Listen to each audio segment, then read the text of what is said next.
दोस्तों NBCC India limited ने 14 फरवरी 2023 यानी कि कल ही अपने दिसंबर क्वार्टर या क्वार्टर 3 के फाइनेंशियल रिजल्ट को पब्लिश कर दिया है।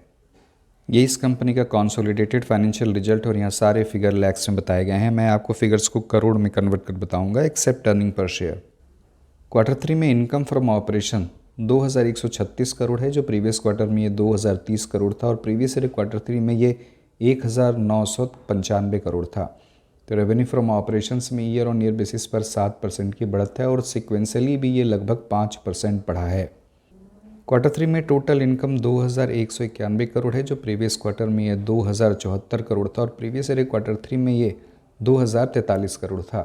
Total income year on year 7% बढ़ा है और सिक्वेंशियल इसमें लगभग 6% की बढ़त है। क्वार्टर 3 में profit before tax and before exceptional item 150 crore के आसपास है, जो प्रीवियस क्वार्टर में 131 करोड़ था और प्रीवियस ईयर क्वार्टर 3 में ये 117 करोड़ था।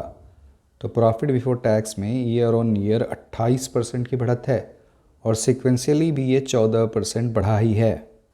क्वार्टर 3 में नेट प्रॉफिट या profit after tax 71 crore 49 lakh है, जो प्रीवियस क्वार्टर में ये 97 करोड़ 73 लाख था और प्रीवियस ईयर क्वार्टर 3 में ये 86 करोड़ 55 लाख था।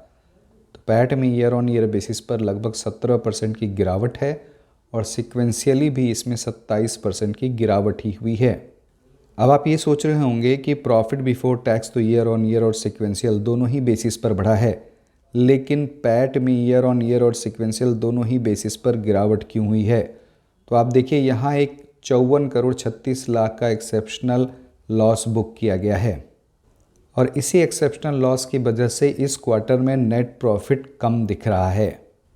कंपनी ने गुरुग्राम के सेक्टर 37D में एनबीसीसी ग्रीन व्यू प्रोजेक्ट को डेवलप किया। ये रियल इस्टेट प्रोजेक्ट था और इसके डेवलपमेंट के बाद इसमें स्ट्रक्चरल क्रैक्स आ गए। इसकी वजह से कंपनी को अपने फ्लैट्स को बाई बैक करने पड़े और इसके लिए इस क्वार्टर में लगभग 52 करोड़ का प्रोविज़न बुक किया गया है और कंपनी ने कुछ इन्वेंट्री को राइट डाउन किया है और रिसीवेबल्स को भी राइट ऑफ किया है। इसकी वजह से एक्सेप्शनल लॉस दिख रहा है।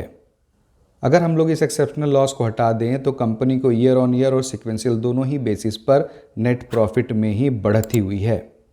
क्वार्टर 3 में अर्निंग पर शेयर 38 पैसे है, जो प्रीवियस क्वार्टर में 53 पैसे था और प्रीवियस ईयर क्वार्टर 3 में 46 पैसे था और ईपीएस में भी इस क्वार्टर में कमी की वजह वही एक्सेप्शनल लॉस है।